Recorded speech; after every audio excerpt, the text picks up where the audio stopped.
우리 다 함께 285장 찬송하심으로 새벽 예배 시작하겠습니다.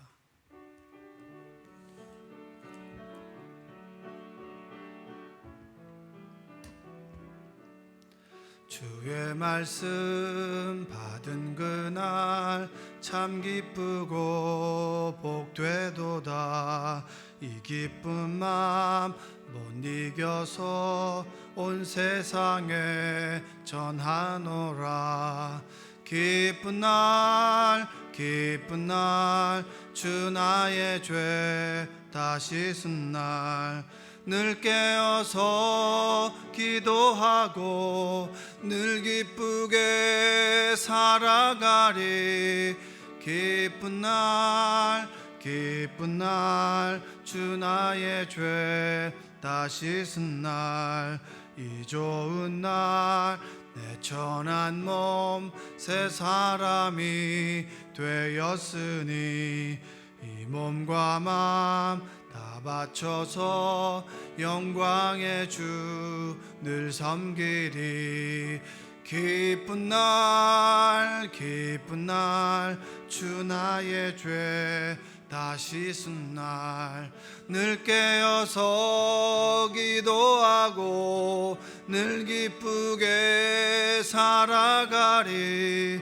기쁜 날 주 나의 죄 다 씻은 날 새 사람 된 그날부터 평안한 마음 늘 있어서 이 복된 말 전하느니 나의 본분 삼았도다.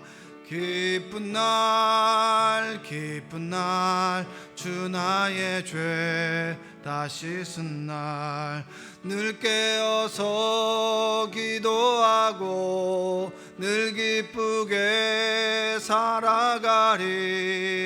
기쁜 날 주 나의 죄 다 씻은 날.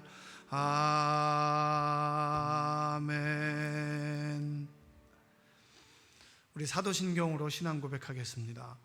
전능하사 천지를 만드신 하나님 아버지를 내가 믿사오며 그 외아들 우리 주 예수 그리스도를 믿사오니 이는 성령으로 잉태하사 동정녀 마리아에게 나시고 본디오 빌라도에게 고난을 받으사 십자가에 못 박혀 죽으시고 장사한 지 사흘 만에 죽은 자 가운데서 다시 살아나시며 하늘에 오르사 전능하신 하나님 우편에 앉아 계시다가 저리로서 산자와 죽은 자를 심판하러 오시리라. 성령을 믿사오며 거룩한 공회와 성도가 서로 교통하는 것과 죄를 사하여 주시는 것과 몸이 다시 사는 것과 영원히 사는 것을 믿사옵나이다. 아멘. 오늘 하나님 주신 말씀은 고린도전서 10장 14절로 11장 1절까지 말씀입니다. 고린도전서 10장 14절로 11장 1절까지 말씀 다 함께 제가 봉독하겠습니다. 그런즉 내 사랑하는 자들아 우상 숭배하는 일을 피하라. 나는 지혜 있는 자들에게 말함과 같이 하노니 너희는 내가 이르는 말을 스스로 판단하라. 우리가 축복하는 바 축복의 자는 그리스도의 피에 참여함이 아니며 우리가 떼는 떡은 그리스도의 몸에 참여함이 아니냐. 떡이 하나요 많은 우리가 한 몸이니 이는 우리가 다 한 떡에 참여함이라. 육신을 따라 난 이스라엘을 보라. 제물을 먹는 자들이 제단에 참여하는 자들이 아니냐. 그런즉 내가 무엇을 말하느냐. 우상의 제물은 무엇이며 우상은 무엇이냐. 무릇 이방인이 제사하는 것은 귀신에게 하는 것이요 하나님께 제사하는 것이 아니니 나는 너희가 귀신과 교제하는 자가 되기를 원하지 아니하노라. 너희가 주의 잔과 귀신의 잔을 겸하여 마시지 못하고 주의 식탁과 귀신의 식탁에 겸하여 참여하지 못하리라. 그러면 우리가 주를 노여워하시게 하겠느냐. 우리가 주보다 강한 자냐. 모든 것이 가하나 모든 것이 다 유익한 것은 아니요 모든 것이 가하나 모든 것이 덕을 세우는 것은 아니니 누구든지 자기의 유익을 구하지 말고 남의 유익을 구하라. 무릇 시장에서 파는 것은 양심을 위하여 묻지 말고 먹으라. 이는 땅과 거기 충만한 것이 주의 것임이라. 불신자 중 누가 너희를 청할 때에 너희가 가고자 하거든 너희 앞에 차려놓은 것은 무엇이든지 양심을 위하여 묻지 말고 먹으라. 누가 너희에게 이것이 재물이라 말하거든 알게 한 자와 그 양심을 위하여 먹지 말라. 내가 말한 양심은 너희의 것이 아니요 남의 것이니 어찌하여 내 자유가 남의 양심으로 말미암아 판단을 받으리요. 만일 내가 감사함으로 참여하면 어찌하여 내가 감사하는 것에 대하여 비방을 받으리요. 그런즉 너희가 먹든지 마시든지 무엇을 하든지 다 하나님의 영광을 위해서 하라. 유대인에게나 헬라인에게나 하나님의 교회에나 거치는 자가 되지 말고 나와 같이 모든 일에 모든 사람을 기쁘게 하여 자신의 유익을 구하지 아니하고 많은 사람의 유익을 구하여 그들로 구원을 받게 하라. 내가 그리스도를 본받는 자가 된 것 같이 너희는 나를 본받는 자가 되라. 아멘. 오늘도 코로나 시대에 함께 모여 예배를 드리지 못하지만 온라인으로 예배를 드리는 여러분들의 가정과 여러분들의 삶과 여러분들의 자녀들과 그리고 여러분들이 하시는 모든 일 위에 하나님의 귀한 축복이 함께하기를 주님의 이름으로 축복합니다. 사람들이 힘들고 어렵다고 아프다고 희망이 보이지 않는다고 할지라도 우리가 하나님 나라의 소망을 두고 그리고 환경을 바꾸지 못한다 할지라도 우리가 이 속에서 나의 삶의 태도를 바꾸고 그리고 오늘의 희망을 소망을 품고 살아가는 여러분 되시기를 주님의 이름으로 축복합니다. 자, 제가 예전에 읽었던 책 중에 이런 구절이 있었습니다. 종교학은 고등 종교와 하등 종교를 구별하는 분기점을 자기 부인을 기준으로 삼는다라고 하는 그 구절이 있었습니다. 그러니까 고등 종교 그리고 하등 종교, 우리가 여러 가지 종교, 샤머니즘도 있겠고 그리고 이제 뭐 이슬람교나 불교나 기독교도 있습니다. 그걸 종교라고 이야기를 합니다. 자, 그들의 종교를 고등하다, 조금 하등하다, 어른 같다, 어린아이 같다라고 하는 그 기준이 뭔가라고 했을 때 그것은 바로 자기 부인이라고 하는 겁니다. 자기 부인. 이 자기 부인이라고 하는 말은 영원한 가치를 위해서, 그 종교가 추구하는 영혼의 세계 가치를 위해서 자신의 욕망을 부정하는 것이다 라고 얘기를 합니다. 그게 자기 부인의 의미입니다. 쉽게 말하면 내가 하고자 하는 것이 있다 할지라도 그게 하나님의 뜻과 맞지 않는다면 그것을 부정하는 것이죠. 근데 이것은 여러분 자신의 뼈를 깎고 힘들고 어렵고 그런 것이기보다는 하나님 나라를 선택했을 때 하나님께서 주시는 기쁨과 소망이 크기에 오히려 평안과 감사가 우리에게 넘쳐난다라고 얘기할 수 있습니다. 자, 구술하기 전에 무당이 자신의 몸을 정결하게 하는 것을 자기 부인이라고 말하진 않아요. 그것은 더 높은 자신의 욕망을 추구하기 위해서 자신의 욕망을 뒤로 미루는 것이지 몸을 정결하게 하는 것이 자기 부인이라고 말하진 않습니다. 인간이 만들어 놓은 우상에게 절을 하면서 자신의 욕망을 충족시키는 행위 속에는 자신의 욕망을 부정하는 것은 없습니다. 우리는 신을 통해서 내가 원하는 것을 얻고자 하는 것입니다. 이게 바로 우상의 정의예요. 내가 만들어 놓은 것에, 인간이 만들어 놓은 어떤 피조물에, 하나님의 피조물에 가치를 두고 그것을 통해서 내 욕망을 얻으려고 하는 어떤 행위 속에도 자기 부인이라고 하는 건 없습니다. 여러분, 기독교의 시작은 자기 부인으로부터 시작이 되었습니다. 예수님께서 나의 죄를 위해서 십자가에서 죽으시고 그리고 부활하셨다. 그리고 사도 요한이 예수님에 대해서 뭐라고 얘기합니까? 죄를 지고 가는 하나님의 어린 양이라고 얘기를 합니다. 제사의 속죄 제물 되신 예수님. 그것이 바로 자기 부인의 시작이 아니겠습니까? 예수님도 예수님의 삶이 있고 예수님도 예수님의 뜻과 계획이 있으셨지만 그 계획과 뜻을 하나님의 뜻에 맞추고 하나님과 계획의 뜻에 따라 살아가는 분이 바로 예수님이셨고 우리가 따르는 모범이 되시는 분이 누구십니까? 그분이 바로 예수 그리스도라고 하는 사실, 여러분 기억하는 여러분들 되시기 바랍니다. 예수님께서 겟셋마네에서 십자가를 지기 전에 눈물로 그리고 피를 흘리시며 간절하게 기도했던 구절이 뭔지 아십니까? 마태복음 26장 39절입니다. 조금 나아가사 얼굴을 땅에 대시고 엎드려 기도하여 가라사대 내 아버지와 만일 할만하시거든 이 잔을 내게서 지나가게 하옵소서. 그러나 나의 원대로 마옵시고 아버지의 원대로 하옵소서 하고, 나의 뜻 말고 내 원함 말고 아버지의 원함대로 하길 원합니다. 그 기도한 이유가 뭐예요? 하나님, 이 잔을 좀 옮겨 주십시오. 나는 그 십자가의 고통이 너무나 두렵고 아프고 힘듭니다. 어떻게 보면 예수님이 당했던 그 고난이 우리의 고난과 만나는 그 접점이 뭡니까? 예수님께서 고난 당하시며 겟셋만에서 흘렸던 그 눈물과 그리고 고통의 기도 아니겠습니까?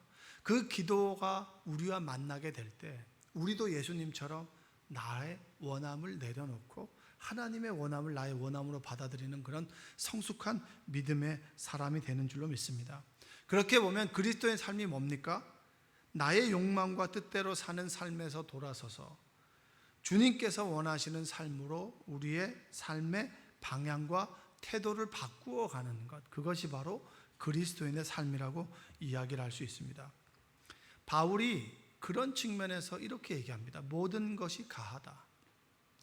모든 것이 가하다라고 했던 것은 고린도 교인들이 음행을 하면서 그리고 부자의 잔치에 술이 거나하게 취해서 성을 주고 사면서 자신의 욕망대로 살아가는 삶을 스스로 정당화하면서 했던 말이 뭡니까? 모든 것이 나는 자유가 있다, 가하다. 모든 것이 허락되어 있다. 내가 할 수 있지 않느냐? 이게 무슨 죄이겠느냐? 라고 하는 모든 것이 가하다. 이것이 바로 그 당시 고린도 교인들이 했던 말입니다. 근데 거기서 바울은 더 나아가서 뭐라고 했습니까? 23절과 24절의 말씀을 한번 읽어보겠습니다. 23절과 24절입니다. 모든 것이 가하나 모든 것이 유익한 것은 아니요 모든 것이 가하나 모든 것이 덕을 세우는 것은 아니니 누구든지 자기의 유익을 구하지 말고 남의 유익을 구하라. 이전에 바울이 했던 말을 반복해서 또 이야기하고 있어요. 반복한다라고 하는 말은 뭐죠? 중요하다라고 하는 말입니다. 주님의 십자가 이후에 우리에게 주어진 것은 바로 자유입니다. 자유. 나는 하나님의 자녀로서 내가 무엇을 하는 것에 대해서는 구속을 받지 않아요. 그러나 내가 내 자유를 누릴 수 있지만 자유를 유보하고 양보해야 될 때가 있는데, 그것이 뭐냐면 유익하냐 유익하지 않느냐. 그 기준에서 봤을 때 유익하다. 하나님 말씀 앞에서 주님의 얼굴에 먹칠하지 않는다, 먹칠한다. 그것이 기준이 되고, 그리고 이 사람을 세우느냐 세우지 않느냐, 이 덕을 세우느냐 세우지 않느냐에 따라서 우리의 자유를 유보하고 제한할 수 있다라고 하는 겁니다. 예전에 읽었던 책에서 유럽의 어떤 목사님께서 한국 교회에 정통한 그런 신학자이자 목사님이신데, 그분께서 했던 말 중에 이런 말이 있습니다. 한국의 크리스찬들은 세 가지에 다 미쳐 있는 것 같다, 취해 있는 것 같다. 그것은 뭐냐면 첫 번째는 하나님, 두 번째는 자기 자신, 세 번째는 돈이라는 겁니다. 근데 이 기준이 고린도 교회나 모든 전 세대 통전적으로 봤을 때 모든 세대를 아우를 때 속하는 게 아니겠습니까? 우리는 하나님을 정말 섬기고 사랑합니다. 그러나 하나님을 섬기는 것만큼 나 자신을 소중하게 생각합니다. 나 자신을 깨우고 해체하기보다는 나 자신만을 자꾸 세우려고 합니다. 그것이 뭘로 나타나냐? 욕심과 명예 그리고 권력으로 나타나는 거죠. 그 권력을 갖고 난 다음에 우리는 뭘 갖습니까? 돈을 갖길 원해요.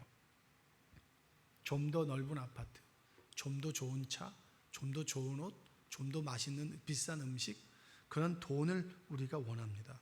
자, 그것이 바로 고린도 교회에도 동일하게 요구된다라고 하는 거예요. 요구된다라고 하는 거죠. 자, 모든 것이 가하나 유익하진 않다. 우리는 돈을 벌 수 있습니다. 그러나 돈의 노예가 되는 것은 유익하지 않아요. 우리는 나 자신을 사랑하는 건 좋지만 나 자신이 의가 되어서 하나님 자리에 서는 교만이 되면 그것은 유익하지 않고 다른 사람을 덕으로 세울 수 없다라고 하는 겁니다. 자, 25절에 바울은 시장에서 파는 고기를 출처를 묻지 말고 먹으라고 하는 거예요. 시장에서 파는 고기, 그 시대 고린도는 신전이 있기 때문에 신전에서 늘 제사한 고기들이 시장에서 유통이 됐습니다. 그러면 시장에서 파는 고기의 대부분은 거의 100%는 뭐냐면 제사 때 드려졌던 고기입니다. 그것을 출처를 따지지 말고 먹어라, 이렇게 얘기하는 거예요. 먹으라, 주저하지 말아라. 그게 바로 25절의 말씀이에요. 25절 한번 읽어볼까요? 25절. 무릇 시장에서 파는 것은 양심을 위하여 묻지 말고 먹으라. 왜냐? 이는 땅과 거기에 충만한 것이 다 하나님의 것이다. 바울의 이런 신앙과 가치 기준에서는 신은 하나님밖에 없다. 신전에게 드려진 것은, 우상은 하나님이 아니기 때문에 개의치 말고 먹어라. 먹으면 된다. 왜냐? 이 신전에 바쳐진 고기를 먹는 것이 옳습니까? 먹지 않는 것이 옳습니까? 라는 질문 앞에서 명확하게 대답을 해줍니다. 먹어라. 자, 그리고 두 번째 27절 한번 읽어볼까요? 27절. 불신자 중 누가 너희를 청할 때 너희가 가고자 하거든 너희 앞에 차려놓은 것은 무엇이든지 양심을 위하여 묻지 말고 먹으라. 우리가 누가 초대를 했어요. 초대를 했는데 그 사람은 하나님을 믿지 않습니다. 당연히 하나님을 믿지 않기 때문에 우상에게 바쳐진 고기를 먹는 것에 거리낌이 없어요. 먹습니다. 그 고기를 조리해 놨어요. 그러면 이것이 우상에게 바쳐진 것인지 아닌 것인지를 묻지 말고 먹으라는 거예요. 왜냐? 먹는 것이 그 불신자를 하나님 앞에 세우는데 더 덕이 된다는 거죠. 괜히 유난스럽게 이거 우상에게 바쳐진 고기 아닙니까? 그리스도인들은 이거 먹지 않습니다. 먹지 않습니다. 먹으라는 거죠. 그게 바로 그 사람을 더 세운다라고 하는 겁니다. 근데 여러분, 여기서 헷갈리는 것 중에 하나가 있어요. 여러분이 직장 생활을 합니다. 직장 생활할 때 회식을 해요. 그러면 모든 사람들이 술을 먹어요. 그러면 불신자 중에 술을 권하거든 그럼 개념치 말고 먹어라, 이건 아니죠. 신앙적인 가치 기준을 가지고 지켜야 될 것이 있고, 그리고 유보하고 양보해야 될 것이 있는데, 술은 우리가 술을 먹을 때 술을 먹고 취하여 내 가치 기준과 그리고 하나님께 덕이 되지 않기 때문에 우리는 먹지 않는 걸 권하는 겁니다. 고기라고 하는 것도 마찬가지예요. 고기도 가하지만 덕을 세우지 않고, 그리고 가하지만 불신자들에게, 믿지 않는 사람들에게 시험을 주는 행위라고 하면 그들은 맛있는 음식이라고 맛있게 먹는데 나는 우상에게 바쳐진 재물이라고 해서 그것을 삐딱하게 먹거나 그러면 그 사람의 마음을 상하게 한다면 차라리 묻지 말고 먹는 것이 더 귀하다라고 얘기합니다. 자, 그리고 마지막으로 뭐라고 얘기하냐? 세 번째 경우는 뭐냐? 자, 한번 읽어보겠습니다. 자, 28절입니다. 28절. 누가 너희에게 이것이 재물이라 말하거든 알게 한 자와 그 양심을 위하여 먹지 말라. 자, 음식을 딱 차려놓고 먹는데 이것은 우상에게 바쳐진 고기입니다. 저는 이 고기를 먹을 수 없습니다 라고 누가 얘기하거든, 그러면 그 연약한 믿음을 갖고 있는 사람을 위해서 먹지 않는 것이 그 사람에게 더 덕을 세우는 것이다. 여러분, 이 기준이 굉장히 자의적일 수 있습니다. 그리고 자의적으로 해석될 수 있습니다. 야, 남들 다 먹는데 먹지 뭐, 너 왜 유난하게 구냐 라고 하는 그 앞에서 그래, 먹는 것이 좋은 것입니까? 그것은 오히려 나의 신앙을 잃어버릴 수 있습니다. 그러면 그것은 바로 술을 먹는 거나 그것은 먹지 않는 것이 좋죠. 악과 한 무리가 되라라고 하는 것은 아닙니다. 술을 먹고 이성을 잃어버리고 실수를 하고 술을 통해서 다른 사람을 해하려고 하고 음주운전이 일어나게 되고, 그렇기 때문에 인간은 연약하기 때문에 술을 먹지 않는 것과 이 고기를 먹는 것은 좀 다른 문제입니다. 고기를 먹는 것이 연약한 믿음을 잃어버리게 한다면 먹지 않는 것이 오히려 더 덕이 된다라고 하는 거죠. 그러나 괴이치 않고 고기를 먹는 사람 앞에서 고기가 우상에게 바쳐진 것이라고 생각하고 먹지 않는 것은 오히려 그 사람들을 더 힘들게 할 수 있기 때문에 먹는 것이 더 유익하다라고 바울은 우리에게 이야기를 해주고 있어요. 그러면서 모든 것이 가하다, 모든 것이 유익한 것은 아니다. 모든 것이 가하나 모든 것은 덕을 세우는 것이 아니다. 그 삶이 뭐냐? 그 삶이 바로 우리가 24절에 보면 누구든지 자기의 유익을 구하지 말고 남의 유익을 구하라, 이겁니다. 모든 것이 가하나 유익하지 않고 덕을 세우지 않는다. 그럼 어떻게 살아야 됩니까? 나를 위해서 살지 말고 너를 위해서 살아라. 여러분, 그리스도인이 된다라고 하는 것은 뭡니까?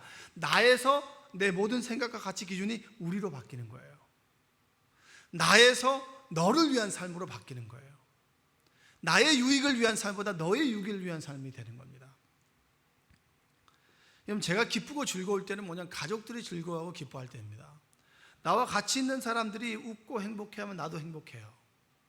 내가 행복하면 그 사람이 행복한 것이 아니라 그 사람이 행복하면 내가 행복해요. 그러면 우리가 행복하게 살려면 어떻게 되죠? 내 가족들을 행복하게 해주면 됩니다. 내 옆에 있는 사람들을 행복하게 만들어주면 내가 행복하게 되는 거예요. 바로 그게 모든 것이 가하나 모든 것이 유익하지 않다, 그 삶이에요. 나의 유익보다는 다른 사람의 유익을 위해 살아가는 삶, 나의 유익보다는 우리 교회 공동체를 위한 삶, 나의 유익보다는 회사를 좀 더 위하는 삶, 나의 유익보다는 국가를 위한 삶, 그것이 바로 하나님께서 우리에게 원하시는 삶의 모습이라고 하는 겁니다. 아버지들의 어깨가 무겁죠. 뉴스에 보니까 PC방들이 폐업을 해서 용산에 그 중고 PC를 파는 가게들이 정말 즐비하다고 합니다. 그래서 예전 물량보다 30%가 더 나왔다고 하니까 PC방이나 자영업 하시는 분들이 얼마나 힘들겠습니까? 그리고 회사 생활을 하는 사람들은 얼마나 힘들까요? 어떤 집사님, 젊은 집사님은 지금 코로나 때문에 회사가 감원이 됐는데 참 다행히도 나는 감원의 대상에 들지 않았다고, 그런 얘기를 하면서 한숨을 쉬는 모습을 봤습니다. 요즘 시대를 살아가는 아버지들이나 가정을 책임져 나가는 어머니들이 참 힘들게 살아갑니다. 그래서 퇴근할 때가 되고 육체적으로 힘들고 또 스트레스를 받게 되면 조금 작아지게 되죠. 그런데 여러분, 다시 한번 생각해 보면 힘든 시대, 힘든 어깨, 축 처진 어깨, 이 어깨 때문에 내 가족이 행복해 할 수 있다면, 내 가족의 오늘이 행복할 수 있다면 그것은 오히려 감사한 일이 될 수도 있습니다.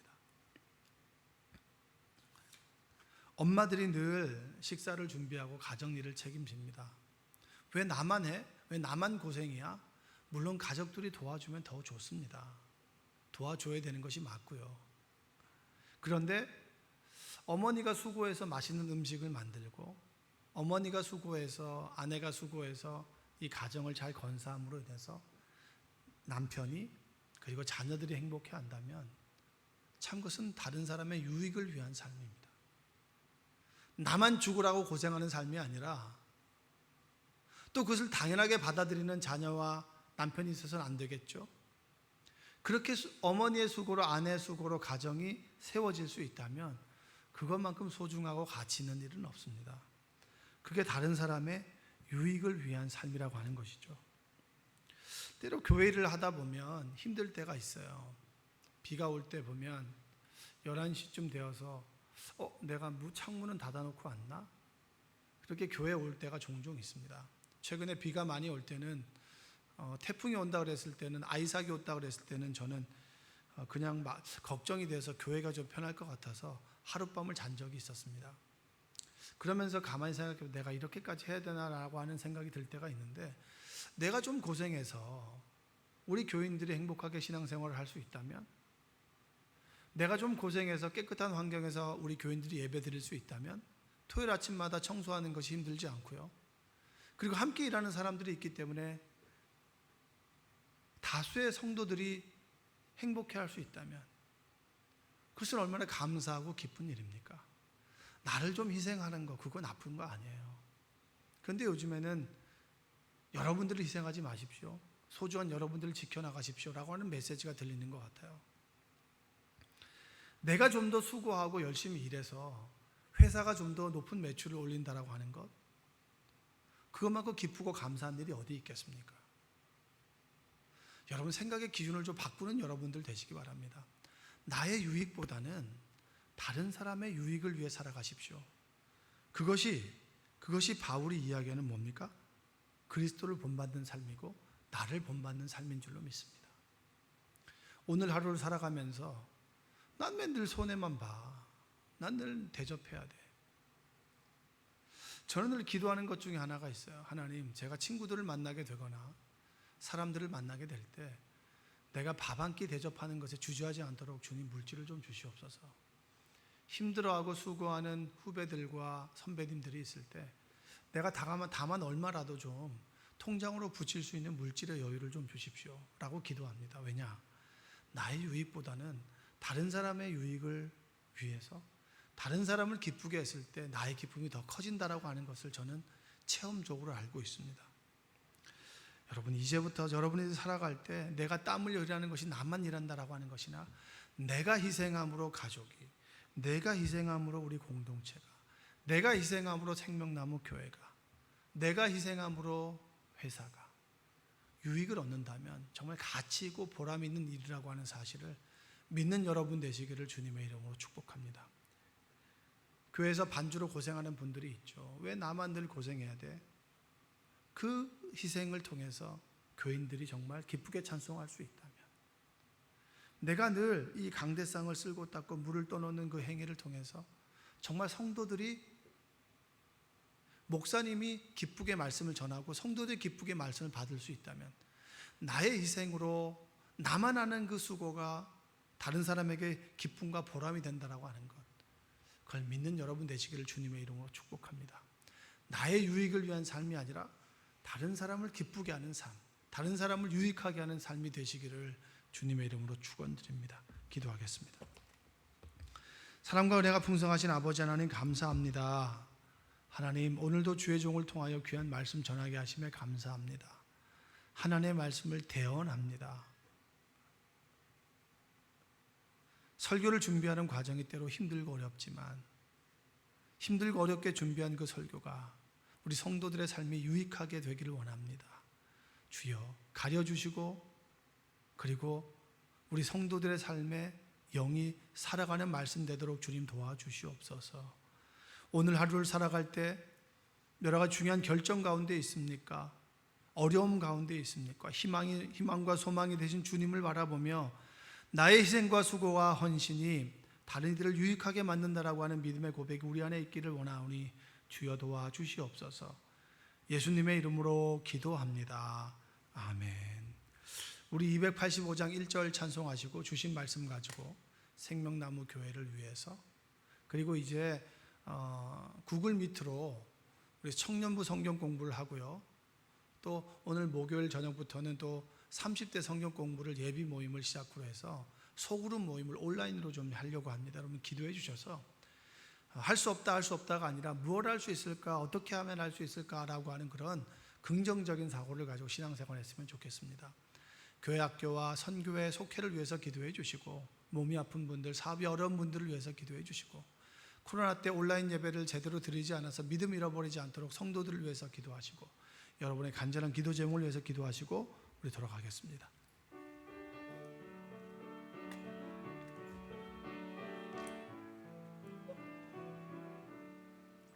주의 말씀 받은 그날 참 기쁘고 복되도다. 이 기쁜 마음 못 이겨서 온 세상에 전하노라. 기쁜 날 주 나의 죄 다 씻은 날 늘 깨어서 기도하고 늘 기쁘게 살아가리. 기쁜 날 주 나의 죄 다 씻은 날. 두 손을 들고 주여 외치고 기도하겠습니다. 주여